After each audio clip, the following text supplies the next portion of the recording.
thanks for joining us again, John. It's been, I don't know, a couple Yeah. months since we talked to you last. Anyway, yeah, it's been a bit. You've had a good season. Like your fall went pretty well. Oh, fantastic. It was there was actually a lot of surprises, but they all worked out.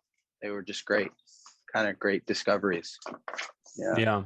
Well, let's Yeah. jump into it. Because I've most of what I wanted to talk about tonight is really about your moose hunt. Yeah.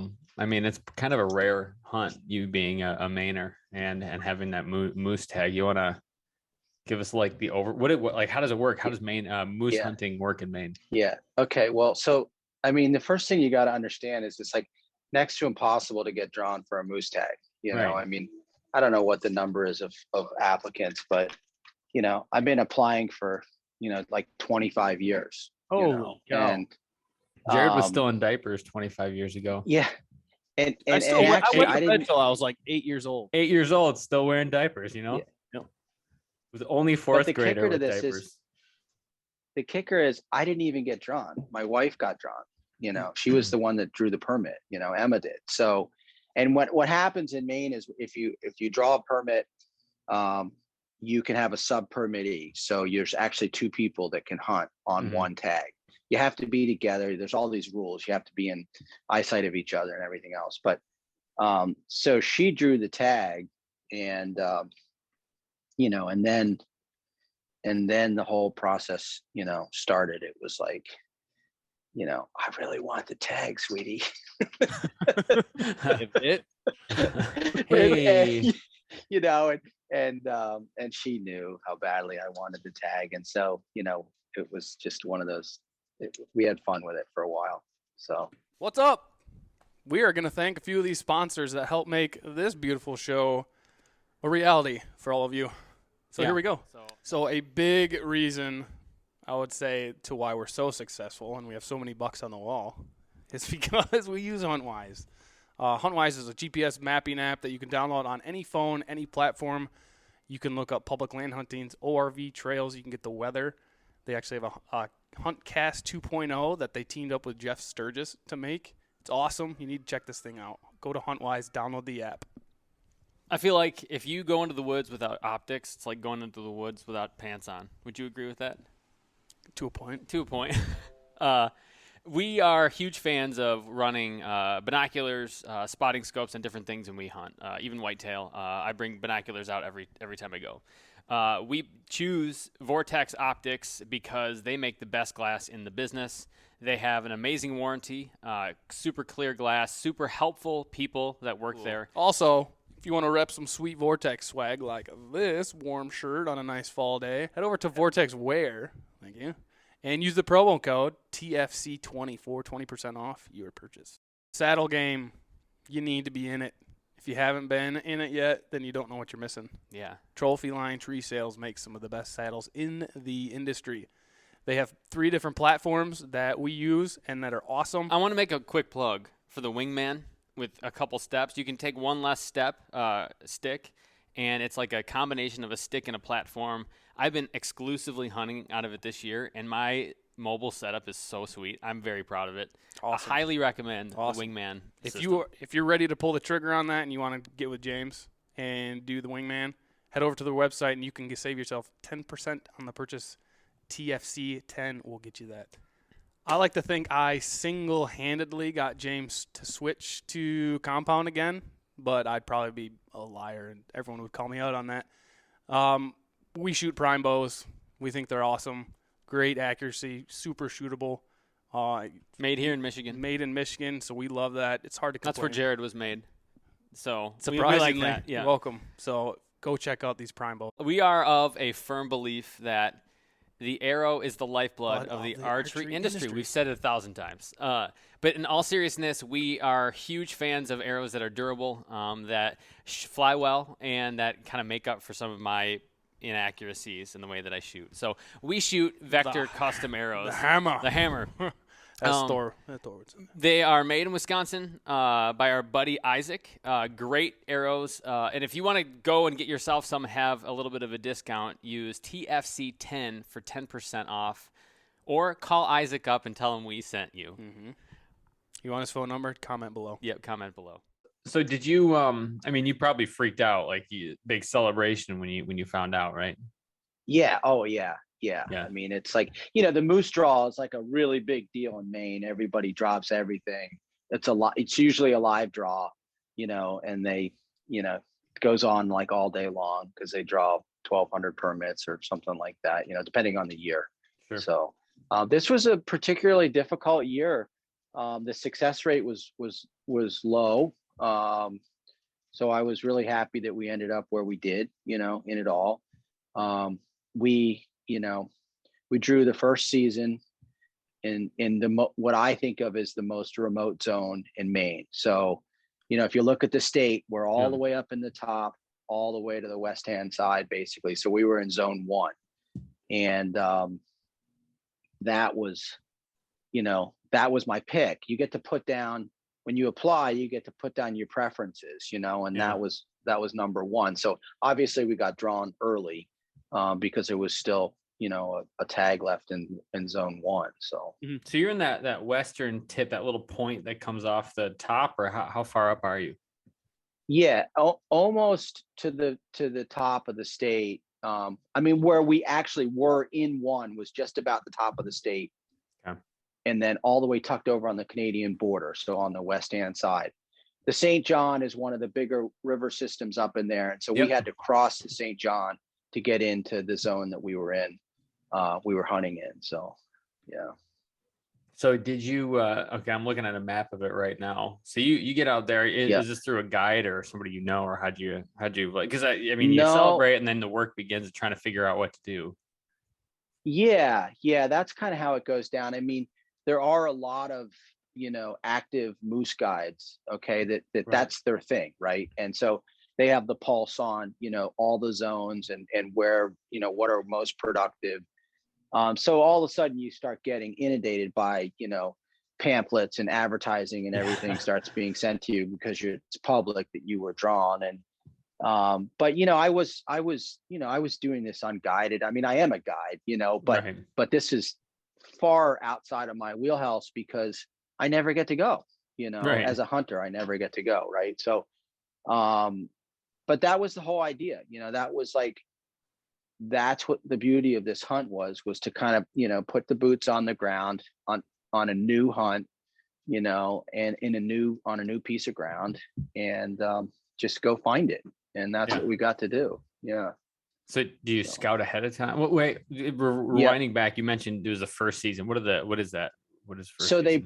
They break these up into weeks. So when you go, whichever week you get, you basically get a Monday to a sundown on Saturday. So you get a 6-day window basically to hunt, to get it done. Yeah. So there's a lot of pressure. Like, you could have really warm weather, you could have a lot of rain, there's so many things. You could have high winds, but the one thing that's ideal about season 1 is that's really kind of it's really when the rut comes in. So the calling is really, you can hear the moose, you can talk to the moose, you can play play by calling to the moose. And so that, for us, with the type of hunt that I wanted to do, up close with a bow, that's exactly like the perfect recipe for that. Sure. Yeah. Jared, you got a moose call for us? Ooh. Yeah, I think you nailed it there, man. It is really good. That was good, Jared. I can be your moose guide when you go, Jared, if you ever get drunk. Cow call, but I don't know. I haven't had enough beers yet. I want to know, like, this first season, is that usually typically around like a moose's rut season? Like, are they rutting during this time? Yeah, so that's like coming into the rut, Yeah. And then, and then that goes on for we hunt moose in the state for, well, it's the whole month of September, and then there's usually, it changes from year to year based on what the biologists think, but usually there's a week in October or 2 weeks in October, so, but that was that was the sort of cream of the crop, draw for us with what we wanted to do. Yeah. So so I was jumping up and down and celebrating, and and then, the sort of irony in it all was, William was on a hunt, season 1, zone 1 with Donnie in Maine. So did he get drawn too? Yeah. So Donnie was able to come up with a tag, so he was here. He was shooting the new True Velocity round, that they came out with, and he was on a guided hunt with Hal Blood. So he probably had, one of, if not the best moose hunting guide in the state. And they were in zone 1. And, I just, would have loved to have been with William on that hunt, right. But he's like, I got to work, Dad. I know, having him with me anyway. He was with Hal Blood is like, legendary. Oh yeah. Yeah. Hal's great. Yeah. So we were, at one point William and I were both kind of running the inReach, because none of the cell phone stuff works up there. It's all satellite. And so we were tracking each other. I was tracking him. He was tracking me. And we realized on day 3, we were like, geez, we're only 4 miles apart from each other. Really? And we were like, if we start working in the same direction, we might be able to, see each other. But awesome. They ended up, I think they shot their moose that morning. And then we shot, I think we were right at about noontime. But it was both on the 3rd day of our hunt that we connected. Yeah. It's not too, that's it. I feel like 3rd day is nice because you don't get them too early. If you get them too early, it's like, man, it's kind of fun to go. But if you get them like the last day, that means your whole, like day 4 or 5, you're like kind of a nervous wreck. Oh yeah. Yeah. No, that's the thing about this hunt for us that you got to realize is like, what you just said is like, what day do you want to get the moose? Well, I didn't want to get the moose the first day. I was like, let's get the moose on the 3rd day.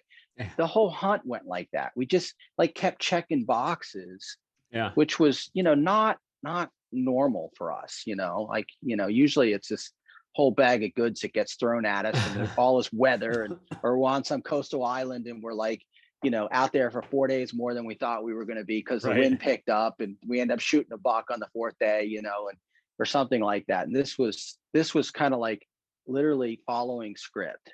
So it was pretty unique.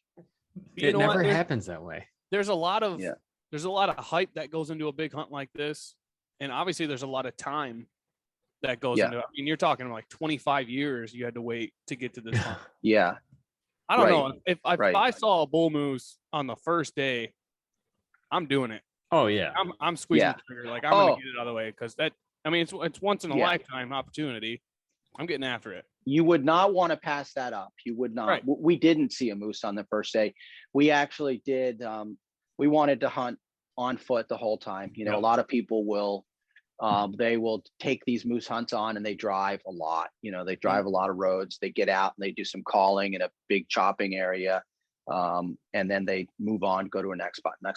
Our whole plan was to find an extremely remote spot, set up, and make sure that we could hunt literally from camp, so we could just leave. And I think the first 2 days we did about 10 miles, on foot, just kind of picking our way through some pretty thick stuff, going through some open areas, but figuring out how to cross a bunch of wet ground and things like that. So our group was like, by the end of the 2nd day, like we were pretty worn out, like we were definitely tired. And it was a big group, right? So it was, I had Nick, Nick's out of Boston. He does a lot of filming and production with us. He works for the Pilot Agency, which is a marketing company down in Boston. He's been instrumental with helping us kind of brand and get out the door. And then we had Forrest, who lives here now full time in Maine, does a lot of our filming. And then my wife and my youngest son, Rye. And then we had Josh, and Josh has been with us on tremendous amount of hunts and was William's best friend growing up, and Josh and I have just been on some epic hunts together. So Josh, the whole idea was that Josh was going to come and kind of help me kind of lead this group, along. He was going to do all the calling, and that's just exactly what he did. So, yeah. Was he as good of a caller as I was a minute ago?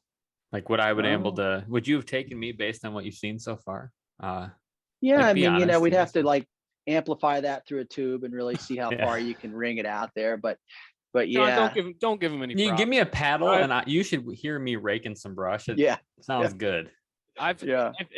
If his moose calling is anything like his turkey calling, Oh wow, you're gonna be shit out of luck. Jared wins. Jared gets runner up in one turkey calling competition, and suddenly he's take it where I can, man. No, it's true. He's much better than me. Yeah. Well, I'll tell you, our hunt, it came down to the calling right at the end. I mean, it was, we were sandwiched in between a couple cows. We knew there was a bull in there. We really, or a couple of bulls, but we didn't know anything about them. We just knew they had to be in there. And I looked at Josh and I said, at one point, I said, Josh, it's time to be the better cow. You've got to now be the better cow. And he just looked at me and he's like, I think I can do that, and he just started ringing out some calls that just sounded really, really good. And we pulled that bull off of the cow that he was on, and we could hear him from,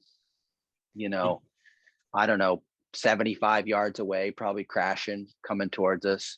Really? You got to be real sensual sounding to get a bull off another cow. I mean, you really got to sell it. It's just like that. It's just like that country song. Here's your one chance, fancy. Don't let me down. Wow. Yeah. That's so you decided to find a spot remote. So what'd you do? You parked somewhere, you hiked in a couple miles, set up camp, or what does that look like?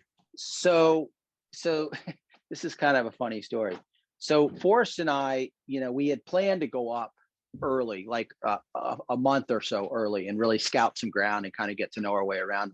And it just was one thing after another. And we just, I don't know, we were hunting too much, I guess, and doing everything else too much. And so then the plan was, well, let's just go up 3 or 4 days early, and scout then. And that way the moose will be, in the areas where we're going to hunt them. And so that's what we ended up doing. The two of us went up 3 days ahead of time. And we took probably the longest possible route up there that we could have.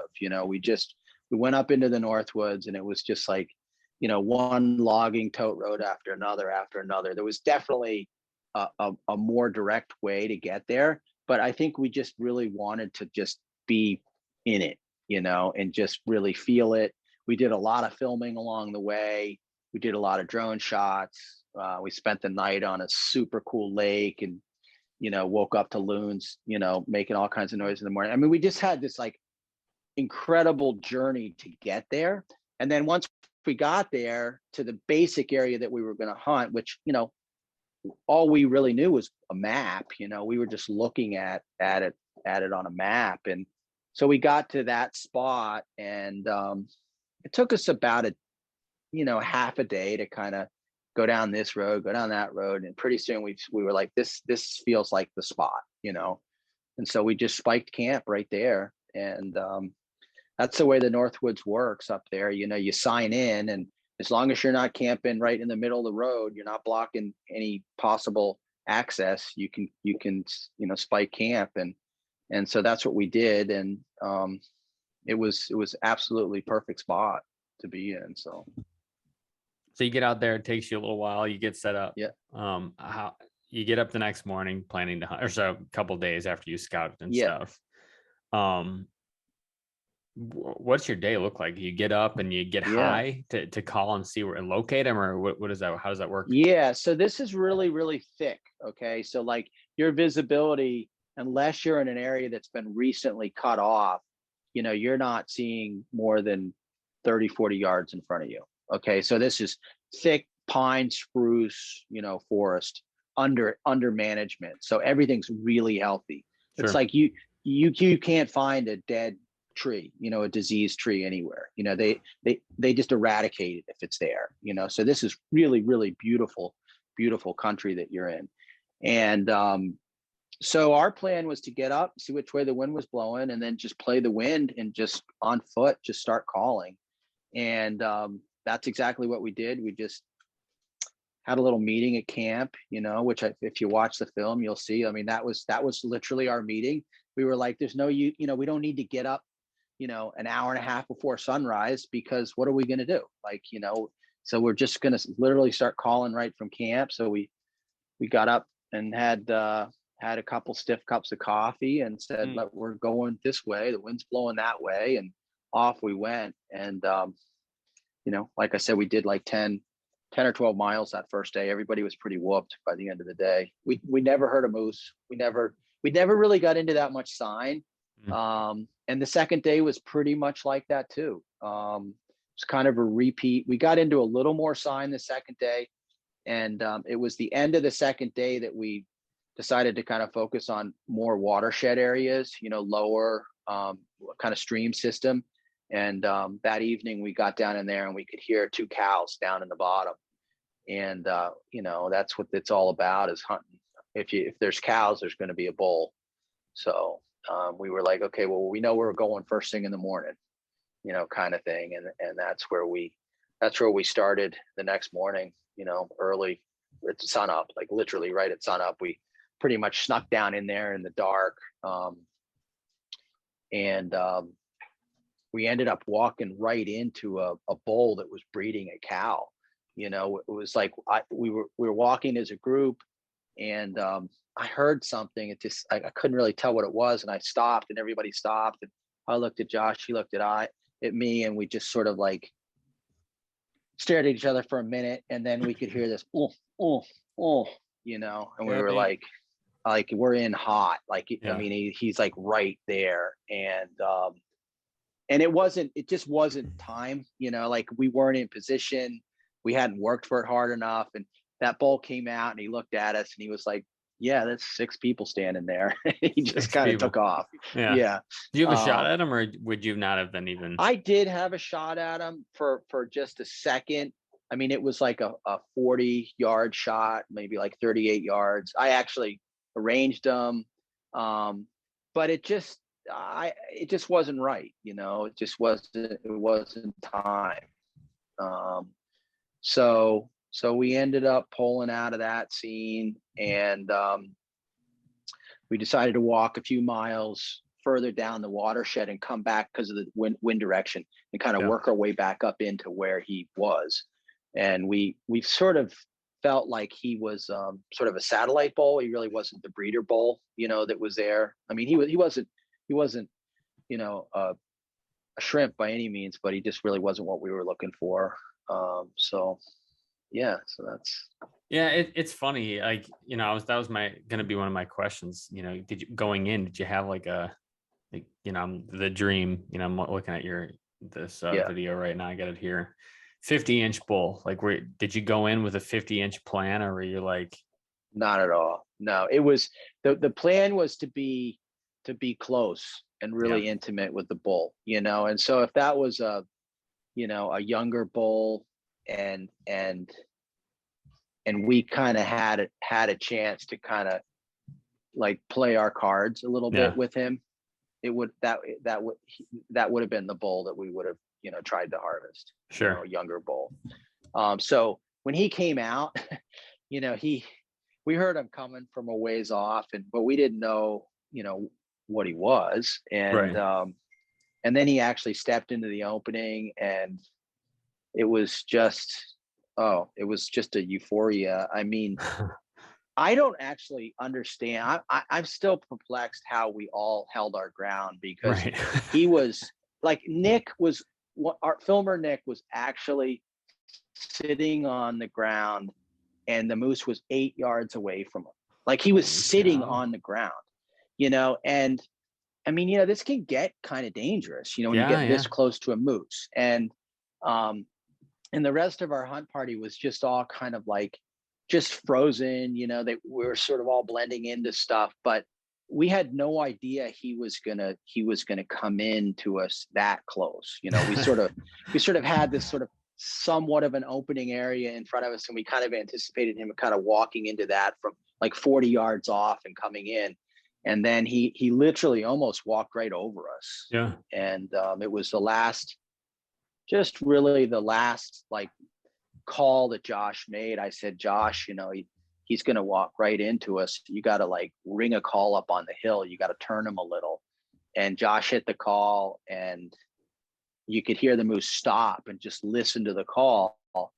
And then you could tell when he started walking again, he had like picked a different line, which was just the difference of walking into us versus being 10 yards away from us. Yeah. You know, and yeah, it was crazy. I mean, it was really crazy. Yeah. Are you looking in, because I asked this because, you know, I'm thinking back the first year I ever went elk hunting. I didn't know anybody. I didn't really know much about elk hunting. I just kind of figured I'd go and figure it out. And I spent a long time hunting them where I would, you know, typically look for whitetail deer. So it's like I'd get far out, but I'd find I'd start looking around like boggy areas and stuff. Yeah. And I got into so many moose that way. You know, that's where I just ended up finding them. And so I realized, you know, if I needed to hunt moose, like I think I could figure it out, at least in Colorado. When you were out, were you looking at like kind of swamps around like boggy areas, or you like low areas and stuff like that? Yeah. So we did do a lot of that. The first couple days we were sort of focused on those types of areas. Like we were working our way back into those areas, but there really wasn't much moose sign in those first couple days in those areas. But it was the third day that we actually got down into a really active watershed that had a lot of water moving in it, a lot of low ground, and it all dumped into the St. John. And it was, the thing that was really unique about it was uncut timber. So it was within that area of setback where the, you know, logging companies can't cut it because it's protected, because it's part of the watershed. So we got down into these big like black spruce swamps area that was just, you know, magical. You know, the moss was 12 inches deep. You know, you just walked through it silently, you know, and all of a sudden we were just like, look at all the moose sign. I mean, everywhere you look, there were just moose tracks everywhere. You know, a lot of moose droppings. You could see where they'd ripped a bunch of trees up. And so we were sort of like, okay, that, like, we're in it now. Like, so let's just be careful. Like every step matters right now. Like, let's not push in too quickly. And, you know, I would say we started working in on these moose at say 6:30 in the morning. And it wasn't until noon that we kind of closed the gap and got close enough to them where we could, like, you know, really say, okay, you know, if we start calling now, you know, something could happen very quickly. Yeah. So every time we got into position and we were like, you know, ready. And it was interesting. We were set up on this little area where we actually shot the moose, and we were on one side of this little opening, and we did one sequence of calling there, and the wind was just right when we did that. And then all of a sudden the wind shifted. I could feel it on the back of like hitting the back of my ear. Yeah. And I looked at Josh and I was like, Josh, it's not going to work. You know, the wind just shifted. Like, we've got to be right over there. And it was like, you know, it was only 40 yards across to this other little spot. But I'm like, if we're not there and he comes in, like, we're done. Like, he's never going to come in. And, you know, we had moved everybody. So to turn around and say, you guys, we got to move again. They're like, well, where are we moving to? And I'm like, right over to that tree.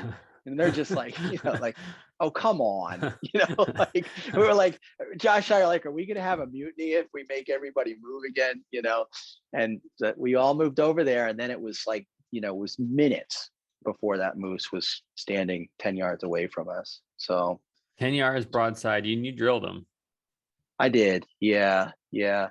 I mean, I guess you could not, but I mean, at that distance, it's a big animal. It's a big animal. It's not the broadside of a barn, but it's close. But yeah. But I mean, you know, you do really need to hit him just right to get that outcome. I mean, he was 75 yards away from where I shot him. And I think he was dead within, you know, like less than 2 minutes. I think he was dead, you know. So, you know, if you're going to do it with a bow, I mean, you just, that's what you want, right? Yeah. I mean, you know, as I hear all these stories, you know, the guys, they shoot them 6 or 7 times with a rifle. Right. You know? Yeah. Oh yeah. And, you know, and you don't need to do that, but I mean, provided you can place that, shot just in the right spot, but yeah, I mean, it's like, it was one of those things where I sort of like, after it happened, I realized what had happened, and I'm kind of asking myself, like, who pulled my bow back? Like, I don't remember pulling my bow back. I don't remember any of that. Right. I just, I think my heart was just sort of like flatlined for a minute, You died for a minute. He was legally dead. Yeah. Yeah. Yeah. So. No, I've had that. Even I know the biggest buck that I have shot, I don't remember aiming. I don't remember drawing back. I do remember him dying, but like, there was a period of time where I don't know who took over there, because I don't remember any of it, Right. It's funny how that works. No, he's beautiful, and you zipped it through. Did you get like pass through? It looks like full pass through. Yeah. I mean, at that distance, I guess that makes sense. You're using some big, nice sharp fixed blade. I was using a Bishop, 2-blade, a reverse bevel, Bishop with like a, which I really chose for this hunt, for the very reason of, if it's properly placed, it's going to do a great job. If it's, if it's compromised, it's going to do a better job than maybe an expandable. So, I mean, there was a lot of contemplation that went into like what broadhead to use. I've had very good luck with that broadhead when it's placed properly, and then, there was sort of a whole, the broadhead that I had on that day I shot the moose was also the same broadhead that I'd used to kill a deer that we called Bigfoot, which was one of the deer that was in the Seabuck series that we did for Realtree. And Josh was with me on that, so I sort of had this like, fantasy of like, shooting this moose and then giving Josh this broadhead afterwards and being like, it's your turn. Like, I'm over your shoulder next, cool. And then it happened, it's like, it was just like, I don't know, to have that then just come to fruition was like, was a dream. It really was. Yeah. So. I'm looking at these broadheads. I've never heard of Bishop broadheads, but that's a real deal. Like, that is an investment broad. You don't want to lose that broadhead.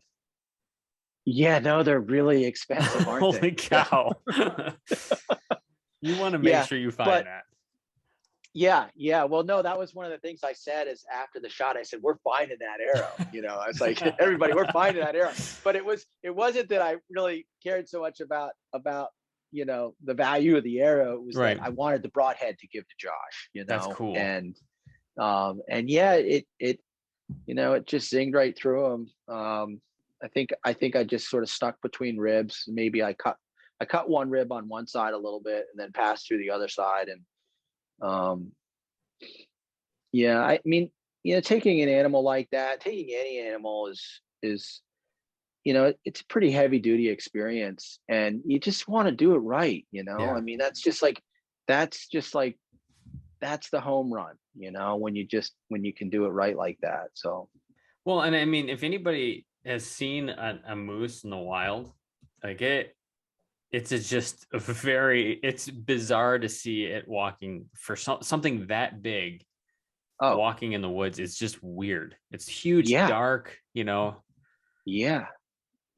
You sort of question, like, is that real? Like, they're just literally walking over blowdowns, just stepping over them. Yeah.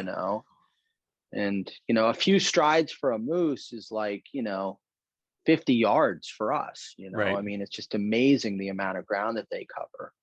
So no, it's fantastic. So 3 days in, you know, something 20, 30 miles at least, right? And we're walking around with 6 people, which was smart, because everybody that I've talked to that have done a moose hunt say, like, it's all well and good, and then you put the moose down, and that's when the work begins. And so 6 people packing out definitely, I'm sure, made that a lot easier, because you were pretty far back there, I would imagine. Yeah, we were about a mile. If you straight lined it, we were about a mile away from the closest road. Okay. Oh, okay. But it was all uphill. It was all uphill, so it was, it wasn't an easy pack out, but it wasn't terrible. We did it in 2 trips. Okay. We did have plenty of hands. Everybody was really eager.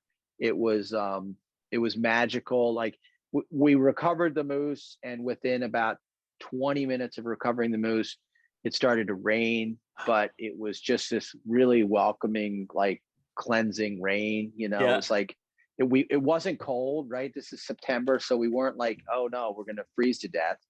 And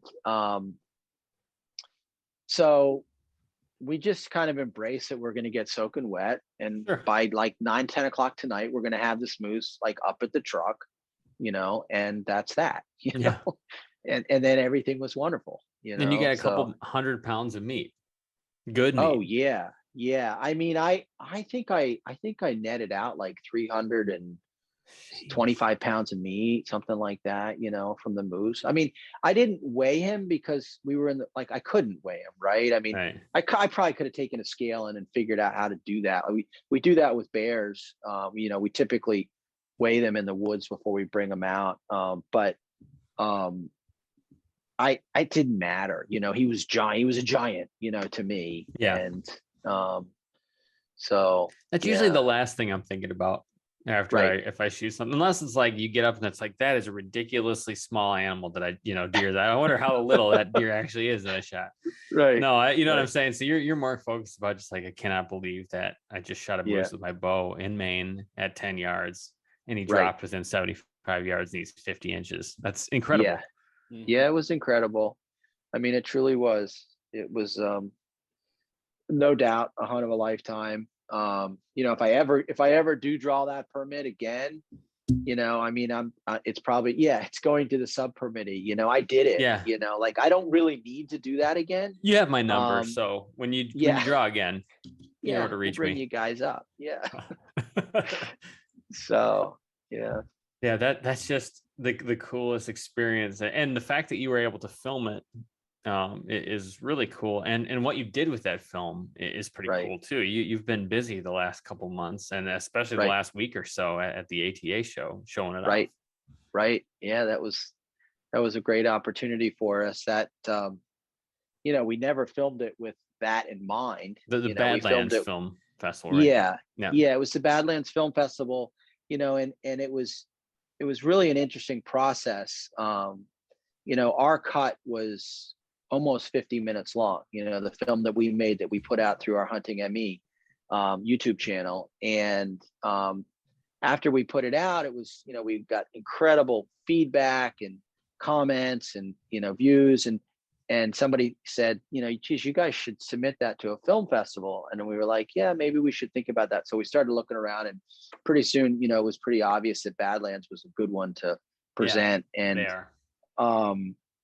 But they had this criteria that they were sort of putting out this challenge to content creators to present 10-minute film, 10-minute or less films. Yeah. So here we had this like 50-minute film, and their category is like, 10 minutes. And we thought, at first we were like, yeah, we can't do it. We're out, it's not going to happen.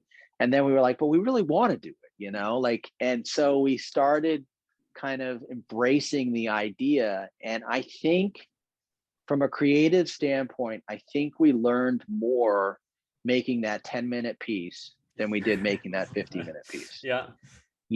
I mean, it was a really, really valuable exercise for us. So not only was it so great to be selected and to be part of the Badlands Film Fest and all that, but just as a sort of a building block for us, from our filming and editing style and skills, it was huge. Yeah. It was a really, really valuable experience. It's hard to cut it down. I teach at night, and my students have a lot easier time writing a 6-page paper than a 4-page paper. Yeah. You got to cut out a lot of stuff and get right to the point. That's not easy to do. No, it's not. And but what we found out was that you can take a sort of a moment, a capture in video, and you can have another moment on both sides of it. And the moment that's in the middle just loses context with those two pieces on both sides. But if you pull the one out just in the middle and kind of put it on its own, all of a sudden you realize, wow, that's awesome. Yeah. And so that was kind of the whole exercise, was like finding new perspective on pieces that were already part of the movie by putting them kind of in different places and sort of building the anticipation in kind of a different sort of, format. And then the music, is just so important. Yeah. Yep. So that was like, I really, and actually both music tracks that we selected for both films were great, but the 10-minute cut was just premium. Like it fit perfectly. Yeah. So yeah. So you're at the film, the Badlands Film Festival. It goes on. Are you like sitting in the back watching people's reaction to it? Like they talk about movie stars doing there? Well, that's what I was most excited for, was to get there, and I wanted to feel the energy when our film played. I wanted to see all the other films too, but don't get me wrong. But I really wanted to hear how quiet things would get, at moments in the film where we wanted it to be, we really wanted engagement. And it all worked. It was so cool. It was like, there's like a little bit of shuffling, and then like, our film starts and it quiets down, and we build this anticipation ramp, and so that was really, really fun for me to see that, as a content creator. I was just like, we did it. Like we engaged like all these people in the way that we sort of set out to do. And you can see it, because when you do it virtually, when you put it on YouTube, you don't get to see the people watching it. You don't get to feel kind of the energy in the room that way. Yeah. So we went a couple years ago, Jared and I, to the ATA. We went to the Badlands Film Show. Some of it was excellent. Some of it was historically bad, I think, when we went. You get like a very interesting mix of like really high end, storytelling and like some silly, at least what I thought, like, or just over the top. And Jared kept messing around. I kept telling him, Jared, stop talking, stop screwing around. Like you're making the scene. And he just, you know how he is. Yeah. I know how he is. No, that's you guys, cool. Do you really? Yeah. Jared, man. Yeah. ADD. Yeah. Get it checked out.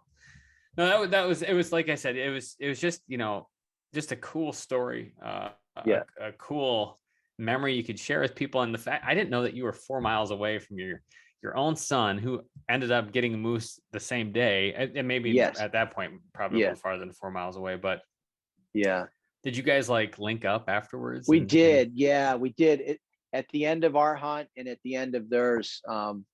William was able to convince Hal into, kind of taking a left instead of a right and coming up into where we were, and so we got like 10 minutes of high fives and, looking at moose in the back of the trucks. And, it was great to see Donnie and I wanted to just steal William, for a little while for the rest of the day, but they had a schedule they were trying to keep to, and, they run a tight ship over there. No screwing around.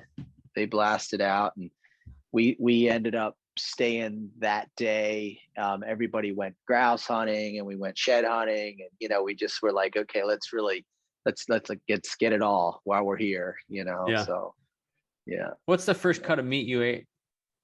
So we at camp, we just built a hardwood, like a hardwood coal fire, and just took a big chunk of loin and just threw it in there right in the coals. Cooked it. It was fantastic. So you can't go wrong with that fresh loin. Oh yeah. And I've heard moose is like, like some of the best. Yeah, I think it's really good. It's a very unique meat. It's like, you can't really compare it to venison. You can't compare it to beef. It's not really pork. It's moose, and it has sort of a distinctive color to it. It's like, you think of venison and it's very red, and moose is sort of like a tone or two behind that. Okay. But it's got great flavor. We we ground a lot. We made a lot of sausage. We came back and we did the butcher here at the farm. So oh, you did it yourself. Cool. Yeah, we did it ourselves. I had a friend bring he has a portable meat locker, cooler. So he parked it here at the farm, plugged it in before we even got back. So as soon as I got back, everything was quartered and then bagged. So we just hung it in the cooler. And we were like, okay, we can breathe for a day or two. Yeah, let it just hang. Relax. Yeah. And then we proceeded to cut it up and make sausage out of it, steak it, all kinds of stuff. It was fantastic. What's your go-to way to, like, if you had to pick your favorite kind of way to cook it so far, what's it been? Yeah, I mean, a lot of people aren't really accustomed to cooking like directly in a fire, but I'll tell you, it's one of my favorite ways to cook like a big piece of game. It's one thing if you cut it into little steaks and you want to pan fry it or something, but if you just really want to cook a big piece of meat, I just build a fire out of hardwood and then knock it all down into red hot coal. Yeah. And just throw that piece of, and those coals just sear right to the meat, and it just becomes this burning ember, and then eventually those coals just they've finished their sear and they just kind of fall off, and then you just continue to cook it. And I don't usually get it, it's hard to cook a piece of meat all the way through and get it just right. So I pull it off when it's pretty rare and just take a cutting board and I'll just slice it, in pieces. And then if you need to, you just quickly sear them back up a little, finish them off a little, but that way everybody gets a piece of meat just the way they want it. Sure. You can kind of control. And then we're just eating around the fire and, it's just the best. I mean, it just brings everybody out. It's a lot of fun. So so I want to try this. So you make a fire, you break down the fire, you take a big cut, like a roast or something. If you're looking at a deer, some sort of a roast would be great. Yeah. And you just toss it in there. You let it, everything stick to it. You wait for everything to fall off again. Yeah. You give it you could give it almost a half an hour in those coals. Okay. They just kind of sear the out. And they actually they just kind of build in a smoky flavor, on the outside. But that piece of meat takes a long time to cook, Right. So if it was in an oven and it was 400 degrees, it'd be in there for a long time. So really you're just kind of finishing the outside. Then you can continue to let it cook for a while. But it's really important to kind of be right there with a big knife and a cutting board and be able to just sort of slice it, gauge it to whoever's eating it, finish it off real quickly, and salt and pepper, and that's it. That's my style. Right. I want to try that. I've not done that. We've not done that, Jared. We have tried a lot of interesting techniques cooking meat in the wild. Yeah. We actually, Jared had we were out hunting on an island out in Michigan, and I shot a buck, and he had the idea of basically we cut these little thin strips and we had one of those teepees with the stove inside. Yep. And you had opened that up and then stuck sticks in. So basically it just smoked our meat. And then we set it right on top of the stove to just reverse sear it. And that was fantastic. That turned out great. Yeah. The things you think of when you're out there, that was actually this year that we first kind of tried that. And that was a good move. Yeah. Yeah. Look how proud Jared is. Wow. I'm speechless. I ain't even saying he's puffing up with pride. Yeah. It was so good, he said. Yeah, just salt and pepper too. I mean, that's usually my go-to when we go out there. Keep it simple. Yeah. You save the tongue or anything interesting like that? I didn't. I had somebody ask me about that later, and I feel like I kind of missed that opportunity. I didn't save the tongue. We obviously saved the heart. Yeah. We didn't do anything with the liver. So liver's basically tough for me. Liver's tough. Yeah, I'm not a liver fan, on any of the game really. So, but I do have people all the time say, "Oh, I absolutely love the liver. Bring me the liver." So oftentimes I'll bring, a deer liver home. But I didn't do that with a moose, and it felt good to that field dress that we did. We left something, for the rest of the forest, and a lot of times, we'll drag these deer, we'll drag them out of the woods, and then we'll cut them up, and then who knows where the carcass ends up going, Right. But this really felt sort of proper to me to butcher the moose and to quarter it up and to bring out the pieces that we were going to use and to leave the rest, so. Yeah. Well, like weasels and crows, or if you guys have ravens up there probably. And there's coyotes, and I mean, I guarantee it was enjoyed as much as what we brought home. Like, sweet, look at this, look at all this meat. Jackpot. Yeah. That's awesome. So you've got the moose behind you, you've got this Badlands Film Festival behind you. Like, what are your sights on next? Because that's going to be hard to top. Yeah, well, we're deep into the edit on the film that we're making called The Last Track, which we've talked about before. This is this dog tracking piece that we're doing. Yeah. We spent all fall shooting for that, and we followed these two incredible dog trackers. And we went all through bear season, through moose season, and then through deer season with them, and captured some incredible moments. So that's going to be probably a 50-minute documentary style film that probably middle to the end of February is coming. We're bringing forward. So I'm super excited about that. I think I feel like it's a very complex film for us because of the amount of content that we're covering, and it's a lot of it is new. It's new for us, and I think it's going to be new for the viewer. They're going to people are really going to learn something by watching this film. Excited for that one. Yeah. I'm very excited for it to come together. Forrest is doing all the editing, and he's deep into it right now. So I'm trying to leave him alone, but at the same time, I'm like, I need to see what's going on. Are you done yet? Yeah. Right. So, but I'm real excited about that. It's sort of it's a view into the tracking world through a set of hunter's eyes, through my eyes. So I'm kind of, being stimulated and finding interest in all these things that they do, and then kind of pointing them out. Sure. Stuff that they're probably not even looking at because they've done it so much and they're not hunters themselves, right? Yeah, and they're not hunters. And so I really wanted to do it in a way that as hunters, like, we could really benefit from it, but also as just people looking on, they might be from the dog world, they might be non-hunters. I wanted to sort of build it in such a way that it really speaks to them as well and sort of represents the hunter in a responsible sort of manner, because that's really what it is. It's a sort of upper level of responsibility that we can take for our actions. It's like it's going to happen to all of us. There's going to be a time where we just can't connect the dots. Yeah. And these dogs and trackers are just, I mean, it's absolutely incredible what they can do.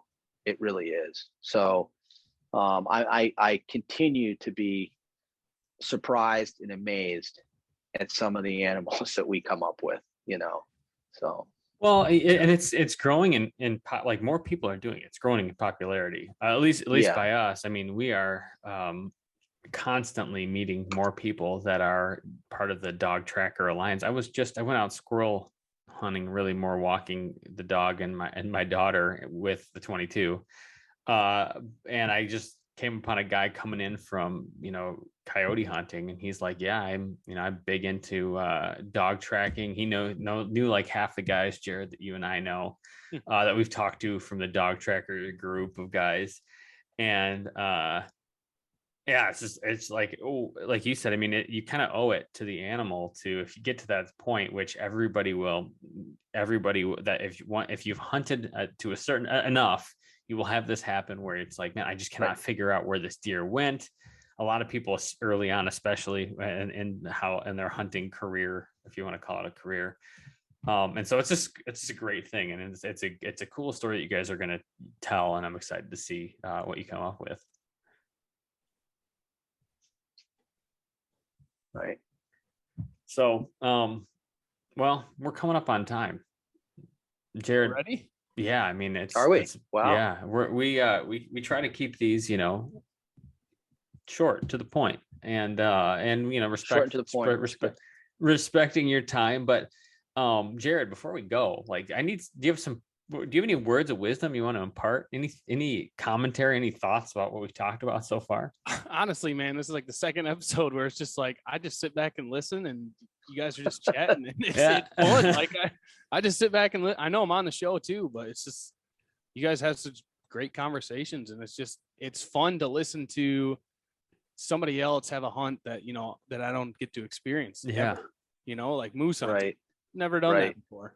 And it's like sometimes it's just a totally different strategy and different experience, and it's just awesome to hear that. So and a lot of, like, for me, not jealousy, but there is it coveting when you want?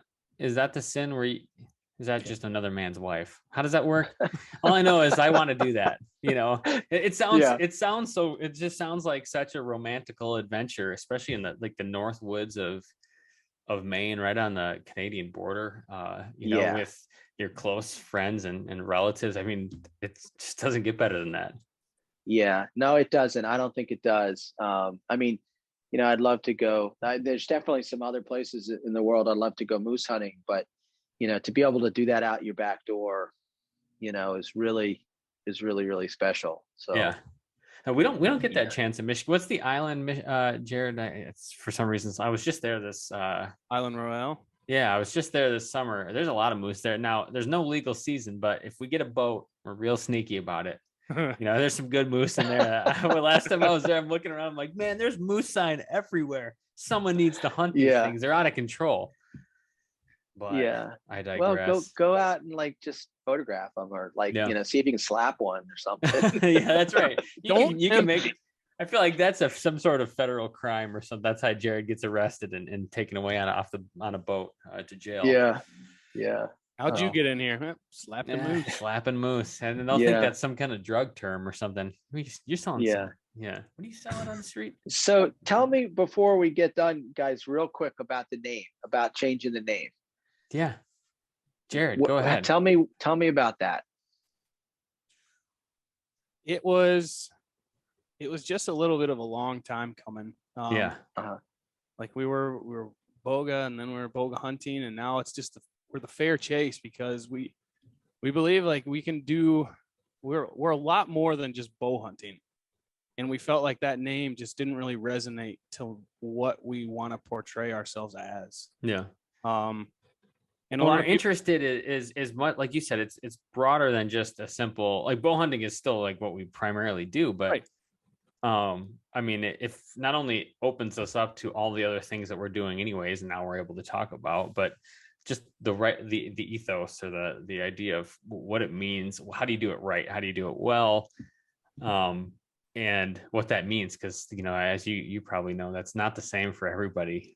What a fair chase for one person is not the same for another, based on their experience and everything else, or physical ability and what have you. And so it allows us to have interesting conversations with people about what is fair chase, and also opens us up to tell more stories of our time in the woods, because still, I mean, for all the things we do and so on with social media and podcasts, still one of our favorite things, and our favorite things about this fair chase or boga or whatever, is to just hear stories and tell stories. I love hearing your moose story, and the whole time I'm going to be thinking about it, just playing in my head, because it's when I was a kid, I got books and books of just old hunting stories, and I still read them. I've got a book of Teddy Roosevelt's that I read often, and so. Yeah, just it opens us up to a wider range of things that people are doing in the woods, and ways that they're appreciating kind of the resources around them, and adventuring out there, which is a huge part of it. Yeah, what he said. Yeah, what he said.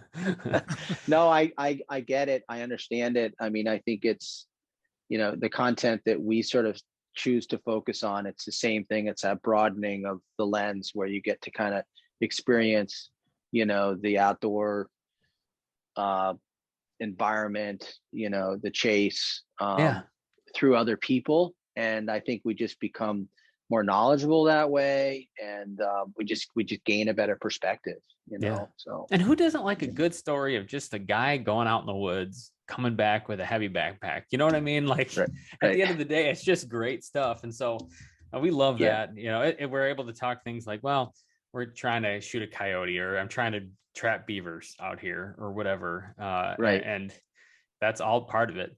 Different types of ways to use, the game that you procure, hopefully, and different approaches to it. But it's all kind of important nonetheless, and worthy of telling stories about, and sharing information about, and just kind of relating to each other about. Right. Yep. Well, that's awesome. I like the name. I just felt like I had to ask, because I really liked Boga too. I thought it was unique, and no one else had it. That's for sure. Yeah. I'm not sure where it came from, but I just liked it. The minute I heard it, I liked it. Yeah. But Fair Chase is a great name, and it's good. So. Yeah, no, we appreciate you. We appreciate that. We appreciate you coming on, and just spending more time. I feel like you might be our longest or biggest repeat guest at this point. Oh, is that right? Yeah. I think Jared is. I don't know who. I would say that. Yeah, I would say that's true. We've had a couple. There's a few guys that we have on it, like Nick Otto. We have him always come into recipes, and Joe Griffin, and a couple guys that are repeat offenders. But John, this is like your fourth time. Yeah, man, you've given a lot of time to us, for our nonsense for hours at a time. Yeah. Well, I think it's mutual. We can go back and forth on stuff pretty easily. So Yep. Yeah. Well, we appreciate it. And for people, actually, I almost missed this, but for someone who wants to watch this, and I actually have it up on my screen right now, is scrolling through as you're talking about different parts of the hunt that you were referring to. How can they watch this 39-minute and 15-second film? Right. So the original cut, the original cut is on our YouTube channel, HuntingME.